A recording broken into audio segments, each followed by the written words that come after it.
Hello students, hope you all are doing good. Today we are going to proceed with chapter number 12, that is friction. So now let's start. So first of all, factors affecting friction. इसमें हम देखेंगे कौन कौन से factors हैं जो depend करते हैं किस पे, फ्रिक्शन पे. तो इसमें फर्स्ट है, on the horizontal surface the force of friction is directly proportional to the weight of the body which move. Means क्या है, हॉरिजॉन्टल सरफेस, यदि हम बात करते हैं हॉरिजॉन्टल सरफेस की, उसके ऊपर कोई डायरेक्टली प्रोपोर्शनल होता है. यदि उसके ऊपर सरफेस के ऊपर कोई अनदर बॉडी क्या कर रही है, मूव हो रही है, तो उसका वेट उसके डायरेक्टली प्रोपोर्शनल होता है. ये हमारा first point. Second to the next page, if weight is increase, irregularities between the surface get interlocked tightly due to the pressure and the surface offers more resistance or friction. Means क्या है, जब उसका wait मतलब ये directly proportional होता है दूसरे object के लिए उसके द्वारा अप्लाई किए गए फोर्स के, तो जब उसका वेट इंक्रीज़ होगा तो उसके बीच की जो इरेगुलरिटीज़ होंगी दोनों सरफेस के बीच की, तो मीन्स जो इंटरलॉकिंग होगा वो ज़्यादा टाइटली होगा. ड्यू टू प्रेशर की वजह से क्या होगा, वो इंटरलॉक ज़्यादा टाइटली होगा. And the surface offers more resist of friction. For example, it is easy to roll or slide a lighter wooden box over ground than the heavier one. Means क्या है कि कोई एक वुडन बॉक्स है, कोई light wooden box है, उसको क्या होगा, एक सरफेस पे, एक फ्लोर पे क्या करना, उसको स्लाइड करना ज़्यादा इजी होता है इन कंपैरिजन एक heavier box. Similarly, it is easy to drag a mat over ground, but to drag the same mat becomes difficult when a person sits on it. Means क्या कह रहा है, यदि एक मैट फ्लोर में लगी हुई है, उसको ड्रैग करना, उसको खींचना इजी होगा इन कंपैरिजन किसके, यदि उसके ऊपर कुछ पर्सन बैठे हैं तो हम उस मैट को खींचेंगे तो उसमें वो क्या होगा, ज़्यादा डिफ़िकल्टीज उसमें होगी. तो इस तरीके से बता रहा है कि जब फोर्स कैसे अप्लाई, कैसे इफेक्टिंग होता है, कैसे इफेक्ट करता है फ्रिक्शनल फोर्स को. सेकेंड पॉइंट में है, the force of friction depend on the nature of the surface in contact. मतलब जो सरफेस के कॉन्टैक्ट में आने वाला ऑब्जेक्ट है उसके नेचर पे भी डिपेंड करता है force of friction. For example देखते हैं इसके लिए, the force of friction between a pair of highly polished surface is very small as compare to the force of friction between two rough surface.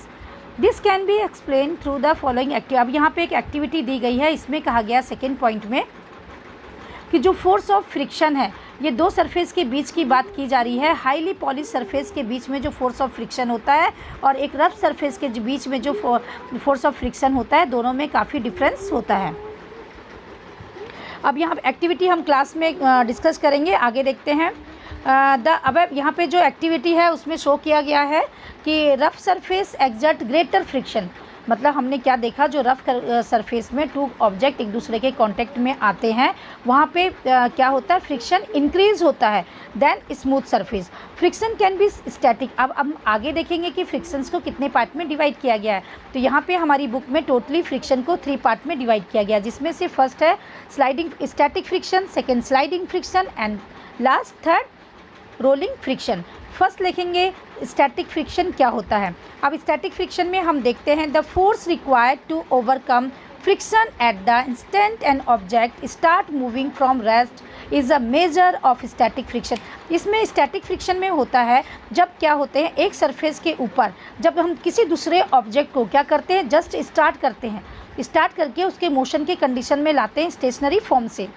तरीके से हमने static friction में देखा कि इसमें एक ऑब्जेक्ट जो होता है दूसरे ऑब्जेक्ट के ऊपर जस्ट उसको टर्न किया जाता है या मूव किया, स्लाइड किया जाता है over surface of the other object. किसमें, स्टैटिक फ्रिक्शन में. जैसे फॉर एग्जांपल की हेल्प से यहाँ पे देखते हैं, समझते हैं.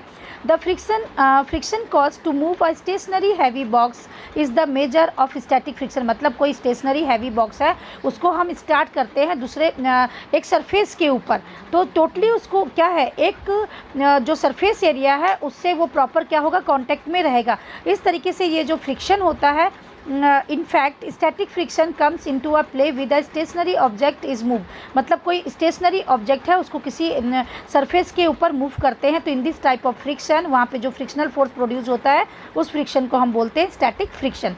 अब नेक्स्ट है हमारा स्लाइडिंग फ्रिक्शन। स्लाइडिंग फ्रिक्शन को भी हम एक अनदर नेम से जानते हैं जिसे हम बोलते हैं kinetic friction. The force of friction between to surface in contact when one of dam just slide over the other. जब एक को हम क्या करते हैं दूसरे सरफेस के ऊपर स्लाइड करते हैं तो in this type of friction is called sliding friction या काइनेटिक फ्रिक्शन।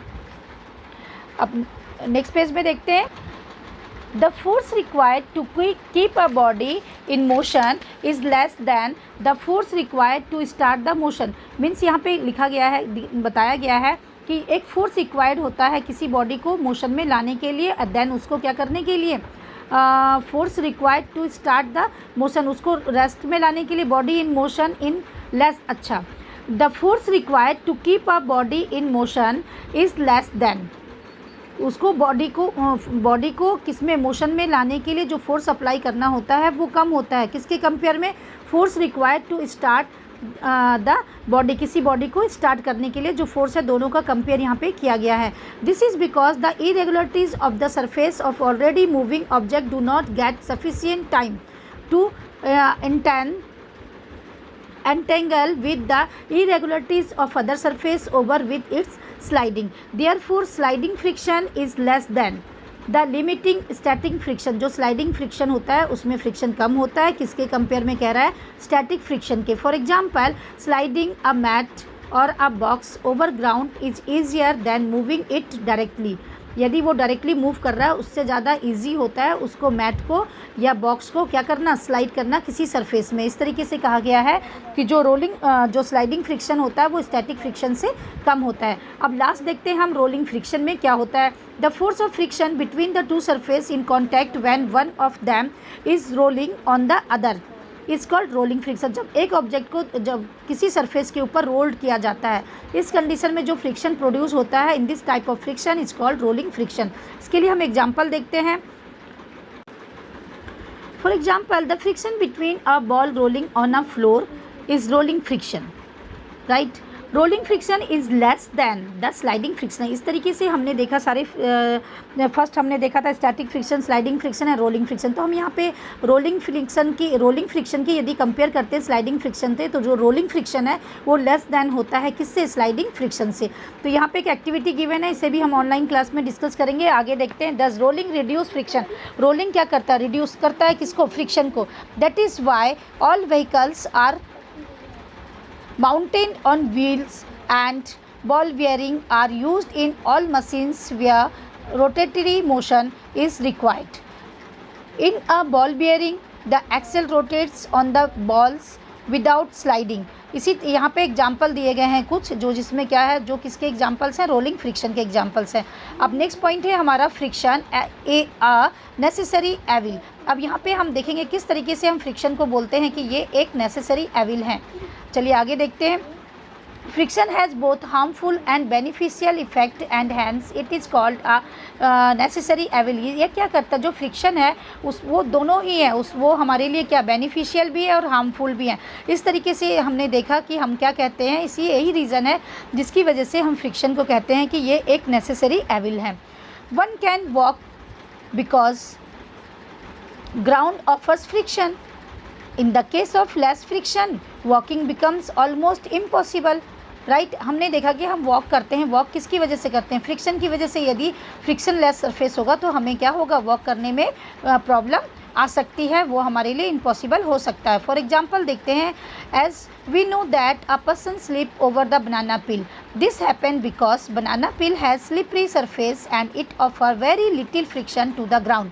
क्योंकि क्या कर देता है? ये बहुत लिटिल फ्रिक्शन होता है जिसकी वजह से पर्सन का पैर यदि उसके ऊपर गिर जाता है, पड़ जाता है। यदि आप रास्ते में चल रहे हो, बनाना पील के ऊपर आपका पैर पड़ता है तो आप क्या होते हो? स्लिप हो जाते हो। वही चीज़ यहाँ पे डिस्कस किया गया है। दस when ever banana peel comes under the feet of a person the person may slip and trip over because the less friction, thus the friction is necessary evil for a simple task like walking. इस तरीके से हमने देखा कि यदि हम एक simple task देखते हैं वॉकिंग का, तो उसमें देखते हैं कि फ्रिक्शन क्या है, हमारे लिए एक नेसेसरी एविल है। यदि फ्रिक्शन लेस जगह होगी, फ्रिक्शन लेस होगा, तो हम क्या नहीं होंगे, वॉक करना हमारे लिए क्या होगा, डिफ़िकल्ट हो सकता है। Similarly it is difficult to walk over muddy surface, right.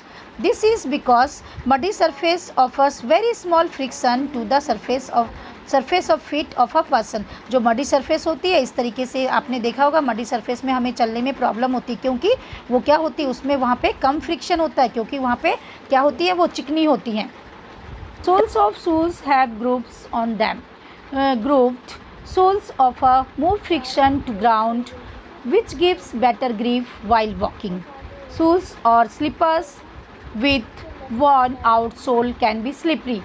अभी कभी आप लोगों ने नोटिस किया होगा कि आप जब अब क्या करते हो, अपने लिए स्लीपर्स शूज़ वगैरह लेने जाते हो, तो आप लोगों ने देखा होगा आपकी मम्मा, आपके पेरेंट्स क्या करते हैं, देखते हैं कि उसका नीचे का जो सरफेस होता है वो कैसा है, ज़्यादा चिकना ना हो, उसमें क्या होने चाहिए, ग्रुप्स बने होते हैं। मतलब जिस तरीके से देखिए आपकी बुक में ये डायग्राम दिया गया है, शूज़ यहाँ पे डायग्राम दिया है, groups sold off shoes of a more friction. यदि ग्रुप्स इस तरीके से बने होते हैं शूज़ या स्लीपर्स में, तो वो मोर फ्रिक्शन प्रोड्यूस करते हैं, जिससे कि हमें वॉक करने में ईजी रहता है और हमें स्लिप होने का कम चांसेस होती हैं, जिससे कि स्लिप होने से हमें चोट ना लगे। इसलिए क्या होते हैं, स्लीपर्स और शूज़ के नीचे इस तरीके के ग्रुप्स बने होते हैं। The tyre of vehicles have treads to better grip over road. इसी तरीके से टायर्स में भी बने होते हैं। When treads are worn out, the tyres need to be replace with new one. और इस तरीके से जब क्या होते हैं, बहुत वो घिस जाते हैं, तो उसके तरह में जगह पे क्या किया जाता है, न्यू टायर्स को रिप्लेस कर दिया जाता है।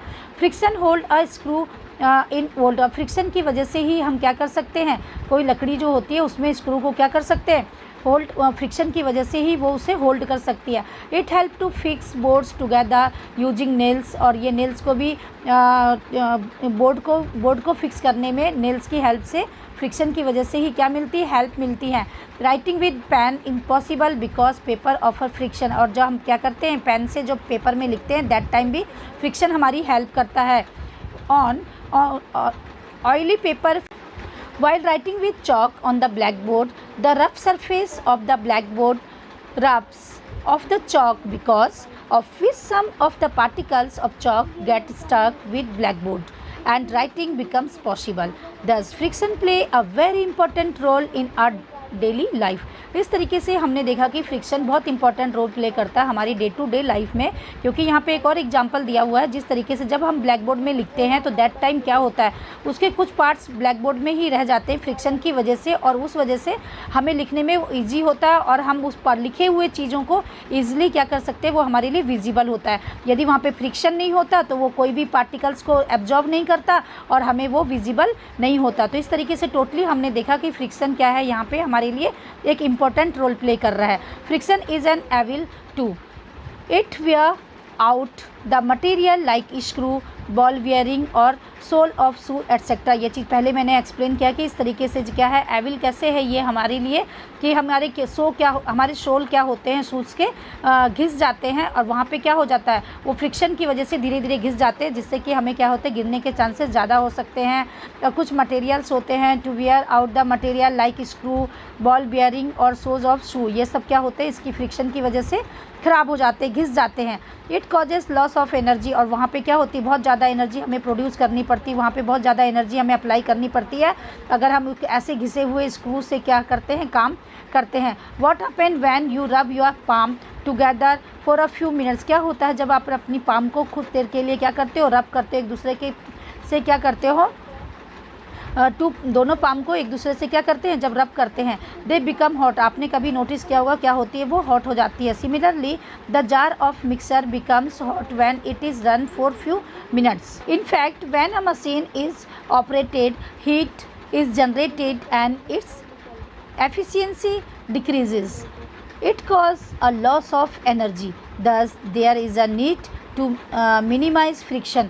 अब कभी कभी ये हमारे एविल कैसे होते हैं, जैसे हमारे मिक्सर, कभी आप लोगों ने देखा, आपके घर में भी मिक्सर ग्राइंडर होगा, जब बहुत ज़्यादा क्या होता है, उसमें बहुत ज़्यादा फ्रिक्शन प्रोड्यूस होगा, बहुत ज़्यादा वो रब होंगी, तो रब होने से क्या होता है, हीट प्रोड्यूस होगा, हीट फ्रिक्शन होगा, फ्रिक्शन से क्या होगी, हीट प्रोड्यूस होगी, और धीरे धीरे क्या होती है, वो ख़राब होने लगती है। तो इस तरीके से यहाँ पर हमारे लिए क्या होती हैं, ये एविल होती हैं। इस तरीके से यहाँ पे हमारे लिए क्या जस्ट लाइक एविल होता है, लॉस होती है, एनर्जी ज़्यादा वर्क करना पड़ता है, एनर्जी ज़्यादा लॉस होती है। तो इस तरीके से यहाँ पे लिए हमारे लिए बेनिफिशियल नहीं होता है फ्रिक्शन, ठीक है, जिसकी वजह से ज़्यादा एनर्जी लॉस होती है। Thus there is a need to minimize friction, और इस कंडीशन में हमें क्या करना होता है, फ्रिक्शन को कम करना होता है। तो आज का ये वीडियो यहीं पे स्टॉप करते हैं, नेक्स्ट वीडियो में आगे कंटिन्यू करेंगे। Hope you understand.